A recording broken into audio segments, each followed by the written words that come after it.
Que monitoram o sistema Clube de Comunicação. Após o top, o Jornal da Clube vai começar. Hiper Saúde. Você pode ajudar o Hospital de Amor cedendo o direito de resgate. Hiper Saúde é regional e mais fácil de ganhar. Compre já o seu. Hiper Saúde. Nós conferimos se você ganhou e divulgamos na hora. A ganhadora do quarto prêmio de R$200 mil em dinheiro foi Vera Lúcia M. Nascimento, de São Joaquim da Barra. Hiper Saúde, título de capitalização do Hospital de Amor. Ajude e concorra.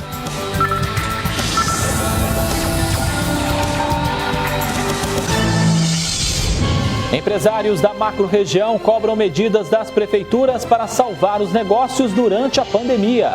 Eles relatam que não estão tendo amparo dos municípios. Aqui em Ribeirão, a Associação Comercial e Industrial enviou um ofício à Prefeitura cobrando apoio aos empresários. Já que eles estão sendo impedidos de trabalhar, não é justo que eles paguem impostos, né, ou taxas, como se eles estivessem em pleno funcionamento.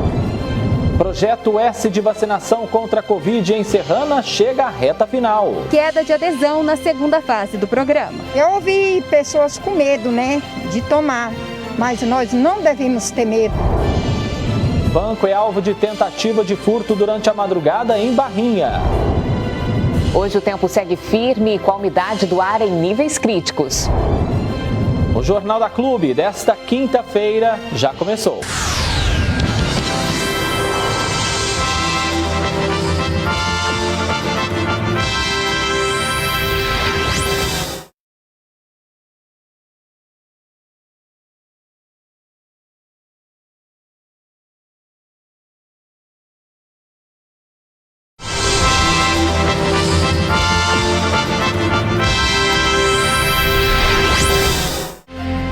Jornal da Clube, primeira edição.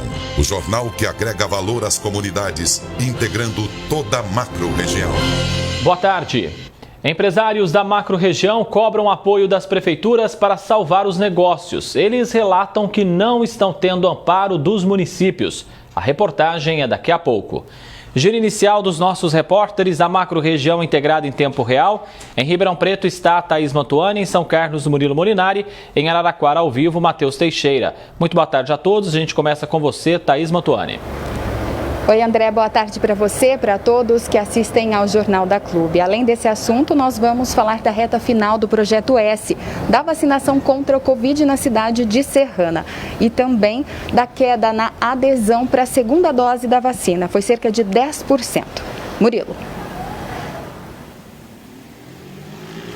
E aqui em São Carlos, a Prefeitura registrou 3 óbitos por Covid-19 nas últimas 24 horas. São 2 homens e uma mulher com idades entre 62 e 77 anos. Todos estavam internados em hospitais públicos aqui da cidade. Matheus. Aqui em Araraquara, um adolescente de 16 anos esfaqueou o próprio pai para salvar a mãe. Ela estava apanhando e sendo golpeada com facadas pelo ex-marido que não aceitava a separação, quando o filho mais velho conseguiu tomar o objeto do pai e revidou as agressões. O homem foi socorrido em estado grave para a Santa Casa e o caso vai ser investigado. André. Obrigado, Matheus Teixeira. Até daqui a pouco. Já vamos trocando aqui o telão novamente, voltando a integrar a macro-região em tempo real. Murilo Molinari, ao vivo de São Carlos. Murilo, nós tivemos um grande aumento, não é, na ocupação de leitos de UTI Covid aí na cidade. Qual que é a explicação para isso?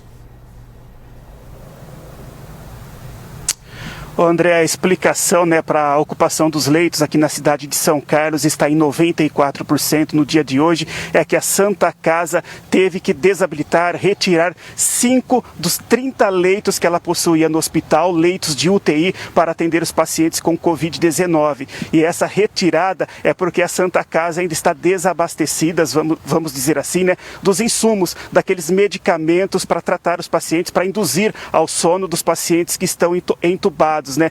Como a Santa Casa ainda não recebeu a ajuda do governo estadual, nem a ajuda do governo federal, esta medida foi necessária, né? Já que a Santa Casa também não está recebendo novos pacientes. Nós entramos em contato com o governo estadual e o governo federal, mas ainda não tivemos uma resposta. A Santa Casa aqui em São Carlos, ela recebeu ajuda, né, na semana passada do Hospital Estadual de Américo Brasiliense e do Hospital Universitário da UFSCar, que emprestaram, né, medicamentos para que a Santa Casa pudesse se manter aí por um tempo. A Santa Casa também, no início desta semana, conseguiu comprar alguns lotes de medicamentos também, mas não foi necessário. Por isso, essa necessidade agora, a Santa Casa desabilitou 5 leitos dos 30, né, que possuíam dentro do hospital. Então é por isso que São Carlos, no dia de hoje, teve essa alta, né, no número de ocupação para 94%. André? Pois é, nesse momento onde a gente torce para que os leitos aumentem, não é? A gente acabou tendo aí então uma diminuição desses leitos. A gente não sabe ainda se definitivo ou temporariamente, a gente, claro, vai seguir acompanhando. Murilo, aproveitando então que você está aí no centro de campanha, centro de triagem, mostra pra gente a movimentação e os últimos dados da pandemia, por favor. Claro, André, a movimentação hoje aqui foi uma surpresa, assim que a nossa equipe chegou ao local, né, aqui no centro de campanha, não tinha ninguém aguardando pelo atendimento. Eu vou dar uma licença aqui para o Nilton Gonçalves, está mostrando a recepção. Agora, neste exato momento, que 2 pessoas chegaram aqui, né, para serem atendidos aqui no centro de campanha na cidade de São Carlos, mas hoje foi uma surpresa chegar aqui, estar vazio o local, ninguém passando por um atendimento também, André. Então, uma coisa boa que esperamos que fiquem assim, né, uma baixa neste movimento nos atendimentos. Eu aproveito também para atualizar os últimos dados da Covid-19 divulgados na noite de ontem pela Prefeitura Municipal. Os casos confirmados em São Carlos estão em 13.944. Os casos recuperados hoje estão em 13.139. André, bons números aqui na cidade de São Carlos, já que esses casos recuperados estão subindo dia após dia. André? É isso, e a gente, claro, sempre torce, não é? Para que esse número de recuperados aumente cada vez mais. Obrigado pelas suas informações, Murilo. Projeto S de vacinação contra a Covid em Serrana está na reta final. O registro é de queda na adesão em cerca de 10%. Ainda assim, o prefeito não acredita em boicote ou mesmo medo dos moradores da cidade e projeta um futuro para quando a maioria estiver imunizada. A Josiane veio durante a tarde até um dos pontos de vacinação que participam do Projeto S. Ela é auxiliar de limpeza e atua em Ribeirão Preto. Não parou de trabalhar nesse período, então precisa estar imunizada. Tem tanto de gente que está morrendo, né? Tem que tomar. Eu tenho casos na família mesmo que já morreu, lá pro lado da Bahia, né? O seu Zé mora na área rural da cidade, mas também quis se vacinar contra o coronavírus. Mas eu tenho diabetes. É mais complicado, né? Então, e o senhor até hoje não pegou a doença? Não, até hoje não, graças a Deus não, estou tranquilo ainda. É muito importante, é um privilégio. Mas não é todo mundo que pensa assim. Uns amigos meus que tomou a primeira e pegou também a doença, né? Mas já recuperou, tá tudo bem. O movimento que chama a atenção é que cerca de 10% dos inscritos no programa que tomaram a primeira dose da vacina não retornaram para receber a segunda. Nas redes sociais, postagens de moradores da cidade que acabavam desestimulando essa campanha. Eu ouvi pessoas com medo, né, de tomar. Mas nós não devemos ter medo. Os dados divulgados pela Vigilância Epidemiológica de Serrana mostram apenas 1% de ocorrências leves ou moderadas após a aplicação da vacina, que pode ser dor no corpo, dor de cabeça leve ou mesmo um incômodo no local da aplicação. O prefeito não acredita que haja algum tipo de boicote ou medo da população em relação à segunda dose. O pessoal do Butantan acredita que até dentro de uma normalidade essa situação, mas a gente reforça o pedido e é importante também dizer, aquela pessoa que não tomou por algum motivo na semana do setor verde e na semana do setor amarelo, mas ela já tomou a primeira dose participando do projeto, ela pode procurar as escolas nessa terceira semana no setor cinza. Igual meu sobrinho, ele primeiro tomou a primeira dose, ele pegou Covid, o médico falou que se ele não tivesse tomado ia ser mais pior, né? Por isso que tem que tomar. Serrana tem ocupação total nos leitos de enfermaria e UTI, tanto na UPA como no hospital estadual que recebe pacientes da regional. Apesar disso, o prefeito tem expectativa positiva baseado no pronto atendimento. uma diminuição no sentido de casos graves, de pessoas que procuram o nosso UPA com necessidade de UTI, de internação. Eu acho que isso é um fator positivo e tende nas próximas semanas trazer ainda mais resultados para o município. Projetando um futuro com grande parte da comunidade imunizada, a possibilidade de sair na frente de outras cidades no que diz respeito à retomada de atividades comerciais, escolares e sociais. Nós já estamos tratando também com o pessoal do Butantan essa possível retomada econômica, social, educacional aqui no município de Serrana, até para que sirva também como projeto S de referência de uma retomada pós-pandemia a todas as cidades do Brasil e do mundo. Thaís Mantoni de Serrana para o Jornal da Clube. O deputado federal por Ribeirão Preto, Ricardo Silva, integra a Comissão de Constituição e Justiça da Câmara, a mais importante da casa. Pela CCJ, tramitam importantes discussões que definem os rumos do país. Porém, questões ideológicas têm travado avanços. Mas o que nós estamos vendo é que essa casa está perdendo mais um dia. E a cada dia que se perde, são mais de 2.000 pessoas que perdem a vida. São milhares de empresas que fecham. Tenho o prazer de conversar aqui com o deputado federal Ricardo Silva, ele que participa conosco no nosso núcleo de jornalismo.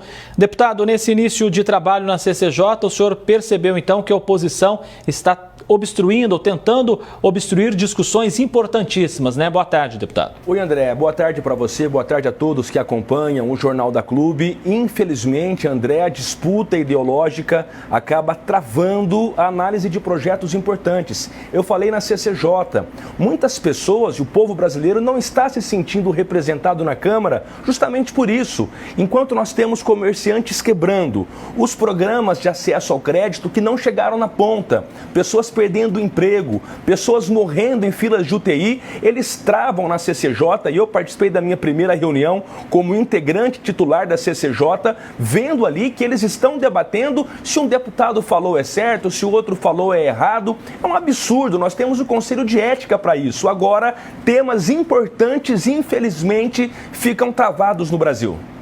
Deputado, nas ruas as pessoas perguntam onde está a verba da Covid bilionária, inclusive enviado pela presidência a estados e municípios. A CCJ vai trabalhar no sentido de esclarecer essa dúvida, fazer um pente fino em toda essa história? Sem dúvidas, André. Só para se ter uma ideia, Ribeirão Preto recebeu mais de 160 milhões do governo federal para combate à Covid. Grandes centros receberam dinheiro demais. E as pessoas perguntam nas ruas, cadê o dinheiro da Covid? Se a gente observar Ribeirão Preto, André, nós temos o polo Covid único na UPA. Qual leito a mais que a prefeitura aumentou? Ao contrário, desativou no fim do ano, justamente coincidindo com o período eleitoral, e agora corre para ativar novamente. É uma luta que nós temos no Brasil, André, e agora, como membro titular da CCJ, nós vamos pedir investigação da Polícia Federal, dos órgãos de controle, porque é o seguinte, as pessoas estão sofrendo os efeitos terríveis da pandemia, gente morrendo, gente quebrando, o emprego se desfazendo e esses milhões têm que ser prestados conta. Deputado, a briga vai acontecendo, enquanto isso a gente vê comerciantes fechando as portas e as pessoas ficando então desempregadas. É hora de deixar questões ideológicas de lado e pensar no bem comum. Rapidamente, deputado, por favor. Sem dúvida, só para concluir, André, é isso mesmo. Para se ter uma ideia com um dado importantíssimo, 716 mil empresas fecharam as portas até julho do ano passado no Brasil. O ano passado, no total, mais de 1 milhão de empresas fecharam as portas. É o desemprego imperando e é a vida se perdendo também. Enquanto a disputa ideológica não parar de tomar conta do Brasil, nós vamos continuar sofrendo com mais gravidade ainda os efeitos terríveis dessa pandemia. Deputado federal por Ribeirão Preto, Ricardo Silva, muito obrigado mais uma vez pela sua participação aqui no Jornal da Clube. Obrigado, um abraço para você, André. Até mais. Em Araraquara, uma deputada do PT desrespeitou a imposição do prefeito Edinho Silva, filiado ao mesmo partido, e convocou a população para um protesto. Ontem à tarde teve aglomeração na Praça Santa Cruz. O curioso é que desta vez a Guarda Municipal chegou apenas no fim do ato. Os envolvidos ainda agrediram um homem com uma camisa do Brasil. A deputada petista Márcia Lia chegou a convocar a manifestação nas redes sociais. No dia 31 de março, nós vamos estar dizendo ditadura nunca mais. O ato será às 15h30, aqui em Araraquara, na Praça de Santa Cruz. Nós entramos em contato com a assessoria da deputada, que disse que atendeu uma solicitação do Comitê Lula Livre e que a gravação do vídeo foi realizada no início da semana. Ela lamentou o equívoco e reiterou o compromisso pessoal e político com o combate à pandemia. Mas é importante a gente lembrar que as medidas restritivas foram decretadas pelo prefeito Edinho Silva no dia 26 de março. Portanto, a população já estava avisada antes mesmo da gravação desse vídeo.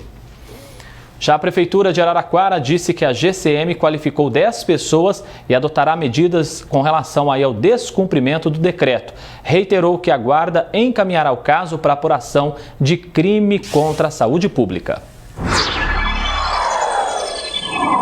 Em Ribeirão, quem mora na rua Valdomiro Abade, nos Campos Elíseos, reclama de um vazamento constante de água limpa. O desperdício já acontece há quase 10 dias no local. A população acionou o órgão responsável, mas até agora nada foi feito. Você vai ver, empresários da macro-região cobram apoio das prefeituras para salvar os negócios e preservar os empregos. A gente não tem amparo nenhum, a gente não sabe o que fazer.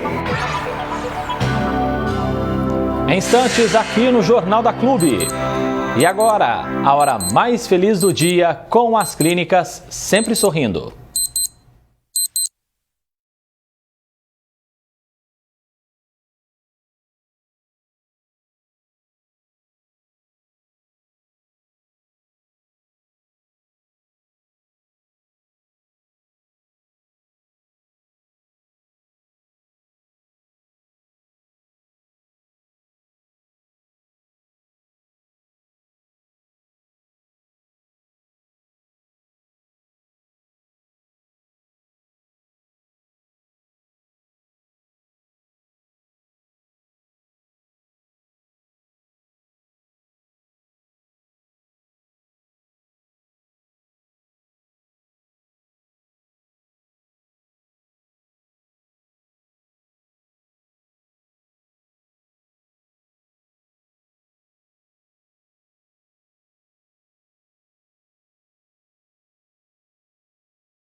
Bandidos armados tentaram assaltar uma agência bancária hoje de madrugada no centro de Barrinha.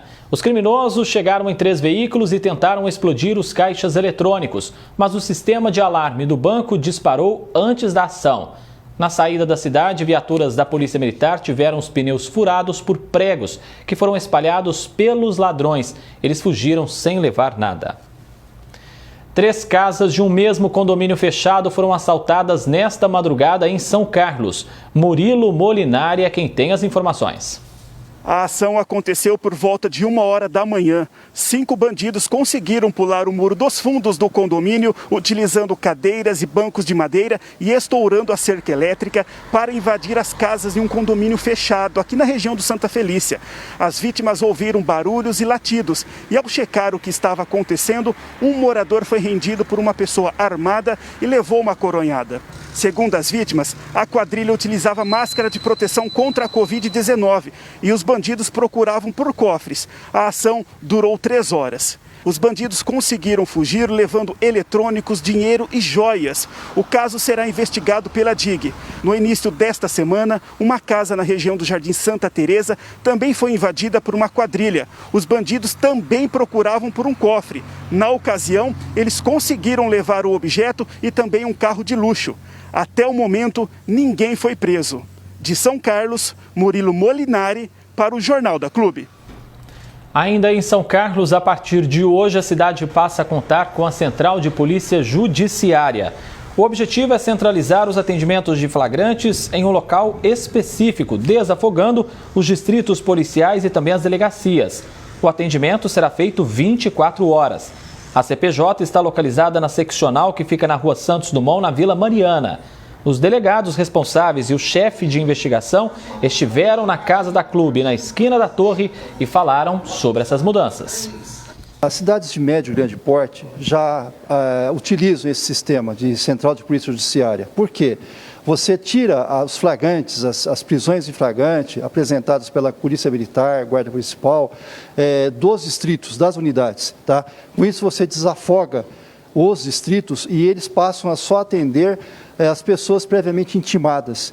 E, por outro lado, você tem uma agilidade muito maior no atendimento desses casos de flagrante numa CPJ que está funcionando ali 24 horas por dia. Aquelas ocorrências de flagrante, termos circunstanciados, serão conduzidas pela Polícia Civil, pela Polícia Militar e pela Guarda Civil aqui de São Carlos. Vai viabilizar diversas unidades, estarão todas apresentando as ocorrências de flagrantes, temos circunstanciados na seccional.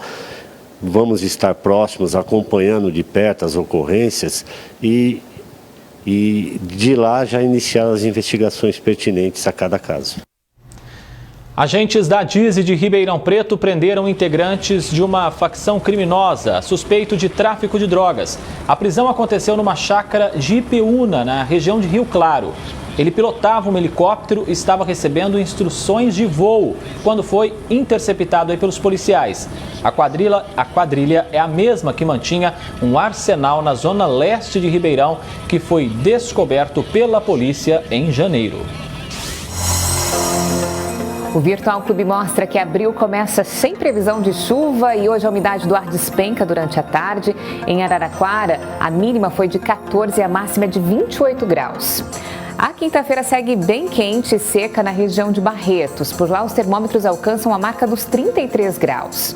O dia amanheceu mais frio em São Carlos, com sensação térmica de apenas 11 graus. Agora à tarde não chega a fazer calor, já que a máxima prevista é de apenas 27. Hoje o sol predomina e o tempo permanece aberto em Franca. A mínima pela manhã foi de 15 graus e a máxima chega aos 28. Uma massa de ar frio e seco avança sobre o estado, inibindo a formação de nuvens sobre a região de Pirassununga. A máxima atinge os 28 graus. Ribeirão e Cravinhos amanheceram com temperaturas mais baixas, só que o calor marca a presença agora à tarde. A máxima gira em torno aí dos 30 graus. E aproveite o clima da melhor maneira e para você uma ótima tarde. Na Rua Rio Negro, no Ipiranga, pedestres reclamam do lixo e do resto de podas de árvore acumulados nesta calçada. O problema já dura cerca de um mês e muitas pessoas aproveitam a situação para descartar lixo doméstico no local. O descaso ocorre também em outras ruas do bairro e os moradores cobram providências. Você vai ver, prefeituras da macro-região não estariam dando o suporte necessário aos negócios afetados pela crise. Eu diria que o que as prefeituras estão oferecendo dificilmente será suficiente. Em instantes, aqui no Jornal da Clube.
Prefeitura de Ribeirão Preto pretende enviar à Câmara ainda esta semana o projeto de reforma administrativa.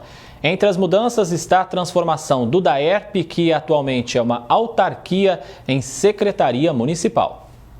Integrar o Departamento de Água e Esgoto de Ribeirão Preto na estrutura administrativa de forma direta é uma das principais mudanças apresentadas pela Prefeitura no projeto de reforma da administração municipal. Segundo o Executivo, a opção se deu a partir do Marco Regulatório do Saneamento Básico, aprovado pelo Congresso Nacional no ano passado. Escolha questionável para esse analista político. Isaac acredita que a concessão do departamento seria a alternativa mais eficiente. A gente sabe que na esfera privada a eficiência é muito superior ao serviço público. Isso seria muito melhor do que simplesmente trazer o DAERP para dentro da prefeitura por um movimento completamente inadequado com relação à situação financeira que Ribeirão Preto se encontra, né? Seria um peso que a gente tiraria da prefeitura e uma melhoria de serviço para o contribuinte. Segundo a Prefeitura, havia ainda a possibilidade de transformar o DAERP em empresa de capital misto, o que foi descartado. A rejeição dessa alternativa reforça o debate em torno da viabilidade de manter ou não outras companhias de economia pública e privada, como Transerp, Coderp e Coab. Eu acredito que ou você vai para um lado ou vai para o outro. Ou você privatiza toda a estrutura para você ter todos os benefícios de uma empresa privada com a sua eficiência e tudo mais, lógico, com o lado do lucro, que é parte desse jogo, ou você vai para o lado de tornar essa empresa totalmente pública, para não ter também, você já vai ter todos os entraves, mas você não vai ter aí essa necessidade de gerar margens altas para compensar os acionistas e para remunerar os acionistas. Então eu acredito que você tem que escolher um caminho, ficar no meio do caminho normalmente é a pior escolha. A reforma administrativa acontece porque o Tribunal de Justiça julgou inconstitucionais 39 leis complementares do município. As medidas dos anos 93 e 2018 possibilitaram a criação de cargos comissionados. Em julho do ano passado, o TJ chegou a dar um prazo de 120 dias para o Executivo se adequar. Entretanto, por se tratar de ano eleitoral, essas mudanças começaram a ser estruturadas somente agora. E até o final dessa semana, o projeto chegará à Câmara.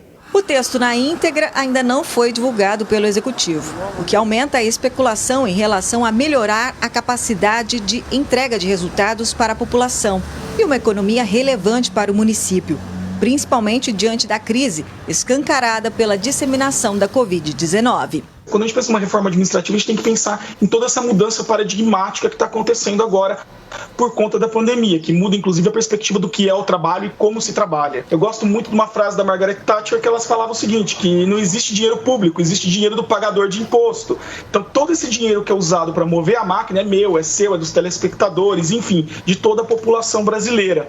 Então, de fato, pensar numa reforma administrativa que aumente a eficiência do gasto público, a eficácia do gasto público é fundamental até para justificar esse investimento que a população faz no governo. A gente precisa trazer uma reforma administrativa mais para o âmbito atual, né, da era digital, quer dizer, nós precisamos colocar nessa reforma administrativa a possibilidade de demissão em situações emergenciais, como nós estamos vivendo essa.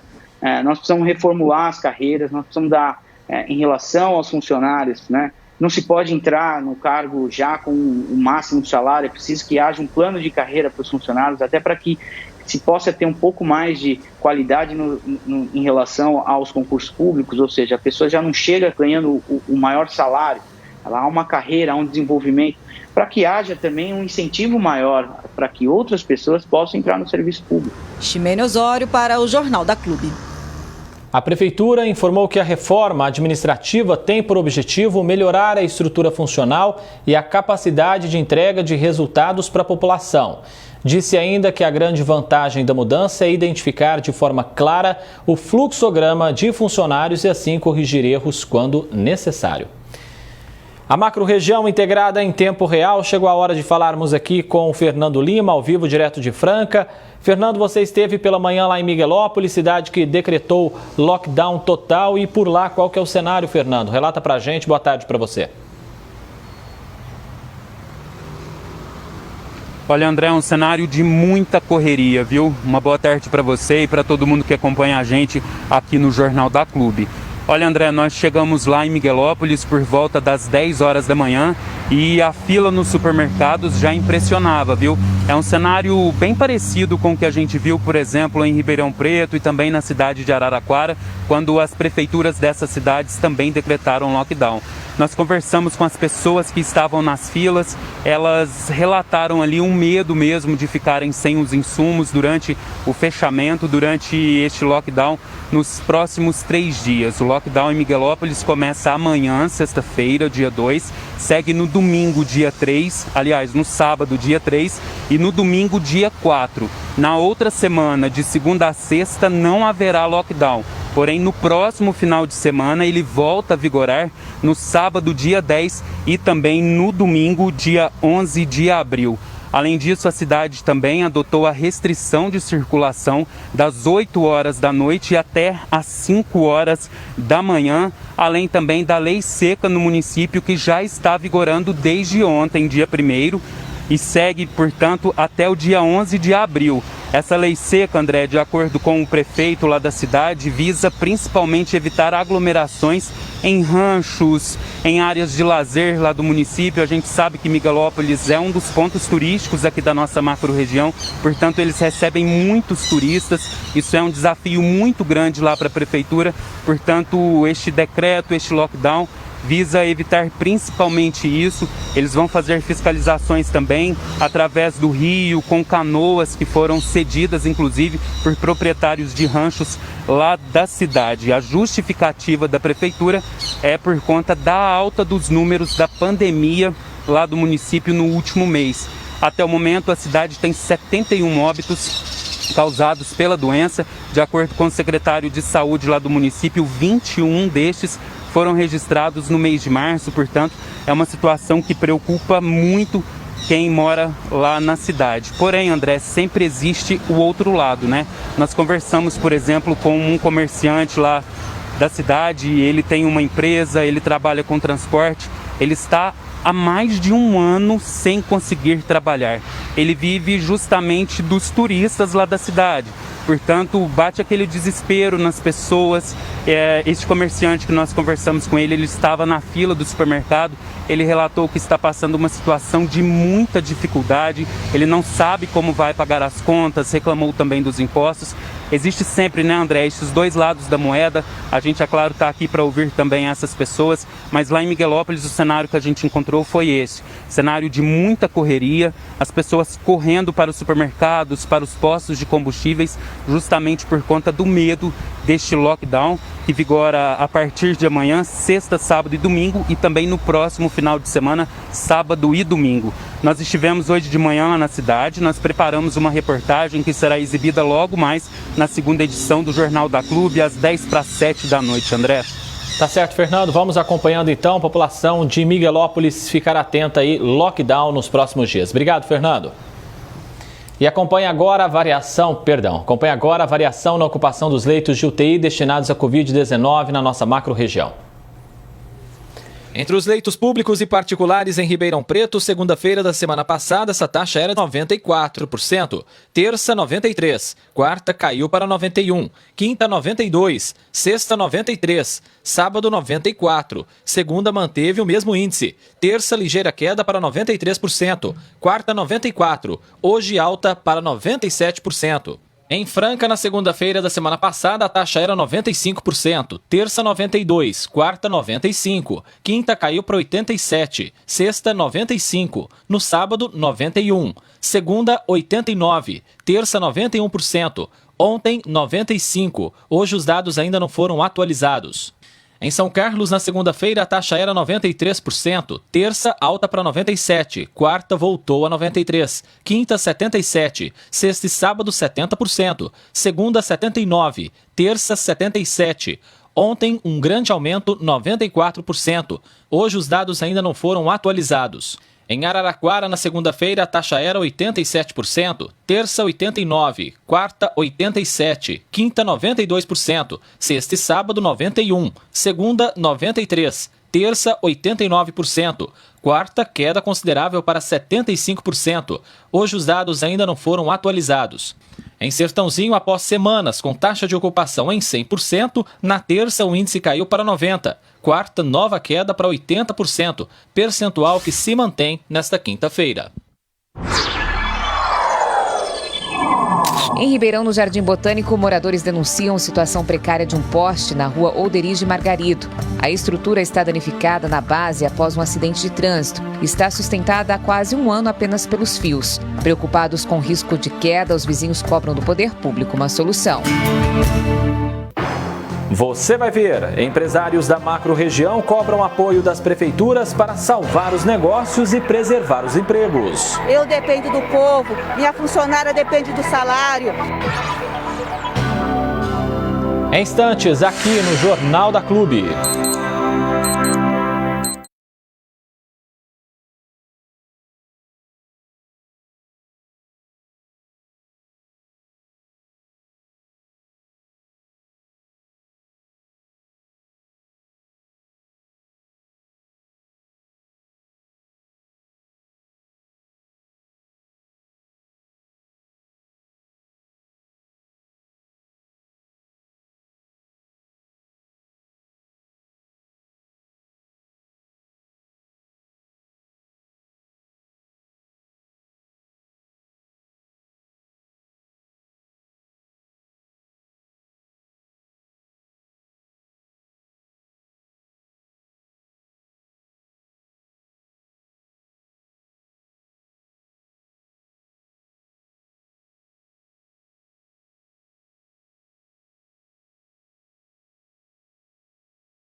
Empresários da macro-região cobram apoio das prefeituras para salvar os negócios. Eles relatam que não estão tendo amparo dos municípios. O desespero toma conta de quem não sabe mais o que fazer.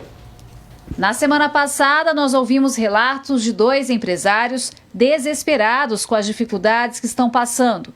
Um de Ribeirão Preto, outro de Araraquara. Por aqui, o Matheus disse que nada tem sido feito por eles. Aqui na prefeitura a gente não tem amparo nenhum, a gente não sabe o que fazer, porque os impostos estão sendo cobrados e agora os empresários estão à deriva. Nós estamos sobrevivendo. A Associação Comercial e Industrial de Ribeirão enviou ofício à prefeitura cobrando apoio aos empresários que tiveram os negócios afetados na pandemia. A CIPRE destaca que, da mesma forma que foram criadas medidas mais restritivas, também é necessário um amparo a quem tem passado por tantas dificuldades. Já que eles estão sendo impedidos de trabalhar, não é justo que eles paguem impostos, né, ou taxas como se eles estivessem em pleno funcionamento. Porque não é isso que acontece. Não tem como só exigir restrições sem dar um mínimo de suporte, já que a gente vem passando por um longo período de restrições, já há mais de 12 meses, então é um mínimo que a gente espera para dar o suporte aos empresários. A CIRP pede à Prefeitura a suspensão da cobrança de IPTU para as atividades que tiveram funcionamento impedido, assim como a cobrança de ISS-QN, Imposto sobre Serviço de Qualquer Natureza, isenção da taxa de funcionamento comercial, industrial e agropecuária e de prestação de serviços de qualquer natureza profissional, isenção da taxa de publicidade, elaboração de um programa de refinanciamento de dívidas com a administração pública, Refis, e também de um plano prioritário de retomada para os setores mais afetados. Cobramos a administração municipal, que nos enviou uma nota informando as ações tomadas do ano passado para cá, como a suspensão da tarifa de água, coleta e tratamento de esgoto, distribuição de kits de alimentos, cestas básicas e hortifruti, mas não esclareceu o que tem feito pelos empresários. Nós vamos continuar brigando, né, e solicitando medidas alternativas para que sejam minimizados esses impactos. Que a gente não pode aceitar, né, que nada seja feito em tom de apoio aos empresários também. Não vai adiantar só o apoio à população, mas os empresários também precisam desse socorro. Socorro que também pede uma empresária de Araraquara. Eu dependo do povo, minha funcionária depende do salário, os comerciantes dependem, banca os comerciantes, banca os empregados nossos. Aí nós vamos ficar em casa, mas enquanto isso, Edinho, nós não temos condições de ficar em casa. A Prefeitura de Araraquara enviou uma nota dizendo que desde o ano passado criou um refis que deu facilidades na quitação de débitos a pessoas físicas e jurídicas que estão sofrendo com a crise econômica. Garantiu que esta semana enviou um projeto de lei à Câmara para aumentar esses benefícios. Falou que os contribuintes poderão acertar as pendências em impostos municipais e evitar que os débitos sejam questionados judicialmente, além de outras medidas sociais. Na semana passada, a Associação Comercial e Industrial conseguiu uma liminar na Justiça para a volta do funcionamento do comércio, mas a Prefeitura recorreu e ela foi suspensa. Além disso, o prefeito Edinho Silva anunciou novas medidas restritivas para os próximos dias. Estamos tentando fazer o máximo para se manter aberto, desde delivery, toda a estrutura para poder atingir o maior número de vendas, e mesmo assim está difícil. Muitos amigos meus já encerraram as atividades, pessoas de 20 anos de restaurante, 15 anos, não é um cara que a gente está falando que não tem experiência ou que errou aqui, errou ali, não. São caras bons e que estão saindo do mercado e que estão com muita dificuldade. Em São Carlos, o Sistema Autônomo de Água e Esgoto suspendeu os cortes de água. A Prefeitura não concedeu isenções, apenas prorrogou sem juros os prazos de pagamentos de IPTU, ISS e taxa de licença de funcionamento. Em Franca, a administração municipal garantiu que vai distribuir R$ 300 por mês durante 90 dias para 1.000 famílias de baixa renda. O benefício começará a ser pago agora em abril. Em Sertãozinho, a administração pública disse que está promovendo reuniões e debates com o empresariado. com o SEISI-BR e entidades representantes do comércio e indústria para avaliar as necessidades de cada um e implantar medidas de apoio ao desenvolvimento econômico durante a pandemia. O que as prefeituras estão oferecendo é o suficiente ou pode ser feito mais? Bem, eu diria que o que as prefeituras estão oferecendo dificilmente será suficiente. Mas, por outro lado, nós sabemos a situação das contas públicas, tanto de União quanto estados e municípios. Então, digamos assim que a perna da prefeitura é curta diante da caminhada que tem que ser feita. Eu vejo que o que as prefeituras precisarão fazer é usar criatividade, criar programas em parcerias com o governo estadual e federal. Eles vão precisar deixar de lado as preferências políticas, os objetivos eleitorais de 2022 e focar no elemento chamado cidadão. A hora que as prefeituras fizerem isso, que elas puserem o bem público acima do objetivo político, da conveniência política, com um pouco de criatividade e com cooperação das partes, os problemas serão resolvidos com certa rapidez. Junto com essa análise do economista, o especialista em administração pública fala que o que falta é os prefeitos fazerem um diagnóstico das cidades para verificar as potencialidades de cada município. Porque o que a gente tem notado é que os municípios têm posto os empresários como inimigos da prefeitura. E isso tem que mudar radicalmente o mais rápido possível. Porque a solução parte do trabalho conjunto com as empresas, com os empresários e com os empreendedores. Enquanto a gente não colocar a cabeça no lugar novamente e começar a pensar com racionalidade, a gente vai agravar ainda mais essa crise, que é uma crise de saúde e financeira. Gislene Lopes para o Jornal da Clube. A gente segue falando sobre esse assunto. Recebo agora aqui pela internet o cientista político Marcos Paulo Candeloro. Candeloro, seja bem-vindo aqui. Começo te perguntando, até esse momento, essa situação, esse contexto foi jogado aí para escanteio. Mas não dá para a prefeitura fazer isso com aquele setor que muitas vezes trabalha para sustentar as próprias prefeituras, né, Candeloro? Boa tarde para você.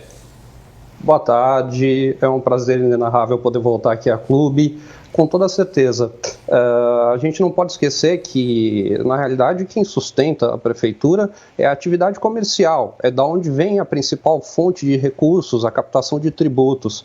Portanto, em algum momento, essa retomada ela tem que ser feita inevitavelmente. Então, a perspectiva é tratar como inimigo não só o coronavírus, mas também tem tratado o empresário como inimigo. E isso é preocupante, como pontuou o Rafael dos Anjos na sua fala anterior. Há uma questão de lida com o empresariado que, ao invés do diálogo, tem sido ofensiva, tem sido tratado como inimigo. E isso é uma questão de macro-região. Então, com certeza, essa forma de relacionamento, ela tem que mudar e tem que mudar o quanto antes, principalmente porque é o empresariado que cria, que mantém e que estrutura a própria rede de captação da prefeitura. A gente sabe que no meio dessa pandemia as prefeituras continuam cobrando aí os impostos, as taxas. Se nada for pensado a esse respeito, nós podemos ter cidades falidas no fim dessa pandemia? Nós já temos cidades falidas, essa é a grande preocupação. Todavia, a gente não pode esquecer da lei de responsabilidade. A prefeitura simplesmente não pode abdicar de fontes de receitas sem antes indicar também da onde essas receitas serão supridas. Então, é como se você não pudesse abdicar de uma fonte de renda pessoal sem antes mostrar a fiscalização pública de onde você suprirá na tua receita final essa fonte. Então, esse trabalho, essa lida, ela é muito complicada, principalmente para um gestor público que enfrenta uma questão de pandemia. A gente tem que observar que o diálogo, a busca de ideias, não pode ficar restrito ao setor público. O empresariado, com certeza, é uma fonte inesgotável de inovação, é uma fonte inesgotável de fontes, de cabeças pensantes, para que esse diálogo crie uma ideia de talvez uma fonte alternativa, de um meio alternativo para que as prefeituras não vão à falência e principalmente o empreendedor, aquele que cria empregos também não vá à falência, como tem acontecido em muitos casos em várias cidades da região, e Araraquara é um desses exemplos. Aqui em Ribeirão Preto, a Associação Comercial e Industrial enviou um ofício à Prefeitura cobrando uma série de medidas para manter essas empresas e, claro, aí manter também os trabalhos. Qual o peso que essas entidades têm nesse momento, nesse debate tão importante, Candeloro? Ela é fundamental, primeiro pela lida com o próprio empreendedor. Então, o papel das ACIs, de todas as cidades, é nessa lida. Olha, cumprimento das normativas de segurança sanitária e o diálogo, a leva de demandas para o executivo. Afinal, é uma associação representativa. Me preocupou um pouco o termo suspensão do documento da CI. Suspensão, mas de que forma? Qual a ideia da CI com relação às receitas públicas? Porque o município também não pode fornecer um auxílio que não tem capacidade de bancar. Esses dois termos me preocuparam, esses dois tópicos me preocuparam. Um pouco mais para frente eu concordo. Há necessidade de revisão de tributos, mas essa revisão tem que partir do ponto, tem que partir do executivo. Afinal de contas, mesmo que parta da Câmara dos Vereadores, seria uma inconstitucionalidade. O executivo que tem que pontuar da onde serão as receitas que suprirão essa abdicação de tributos, ou então esse reordenamento de tributos. Vale ressaltar que o plano orçamentário já foi aprovado, previsto no ano anterior. Candeloro, a questão aqui não envolve só empresários, como alguns querem fazer parecer, mas todo e qualquer trabalhador. Isso precisa ficar bem claro também, né? Rapidamente, por favor. Com certeza, tem que ficar bem claro, todo e qualquer trabalhador. A questão envolve o munícipe e envolve também o pensamento macro-regional. Para finalizar, a gente tem cada indivíduo responsável pela sua conduta, responsável pela transmissão do vírus e, infelizmente, também pela manutenção da vida de seus entes queridos, próximos e familiares. Então, o emprego é uma fonte inesgotável de renda, uma fonte inesgotável de saúde, mas também temos que levar em consideração a conduta pessoal. Então, com certeza. Candeloro, mais uma vez, muitíssimo obrigado pela sua participação aqui no Jornal da Clube. Eu que agradeço. Tenha uma boa tarde. Até mais. Vamos agora para o giro final dos nossos repórteres. A macro-região integrada em tempo real. Thaís Mantuani. A Polícia Civil aqui de Ribeirão Preto fez uma grande apreensão de dinheiro em um apartamento do Jardim Botânico, na zona sul da cidade. Foi depois de investigação que os policiais chegaram a 2 homens que fazem parte de um esquema criminoso de lavagem de dinheiro. Murilo. E aqui em São Carlos, a Prefeitura acatou a decisão judicial e já liberou o sistema drive-thru para restaurantes e bares. A modalidade estava proibida desde o último sábado. A Associação Comercial e Industrial da cidade fez o mesmo pedido para a Prefeitura e aguarda o posicionamento do Comitê Emergencial. Matheus. Aqui em Araraquara foram confirmados mais 67 casos de Covid-19, contabilizando 17.421 positivados desde o início da pandemia. O número de recuperados neste momento é de 16.769. Fernando. Aqui em Franca foram registradas mais 5 mortes causadas pela Covid-19 na noite de ontem. Tratam-se de 2 mulheres e 3 homens. As vítimas tinham idades entre 56 e 86. O total de óbitos chegou agora a 433. André Costa. Obrigado pelas suas informações, Fernando. Não perca às 6:50 da noite, Jornal da Clube, segunda edição. Fique agora com o programa do Léo. Ótima tarde para você e muitíssimo obrigado pela sua audiência. ZYB 868, TV Clube, uma emissora do Sistema Clube de Comunicação.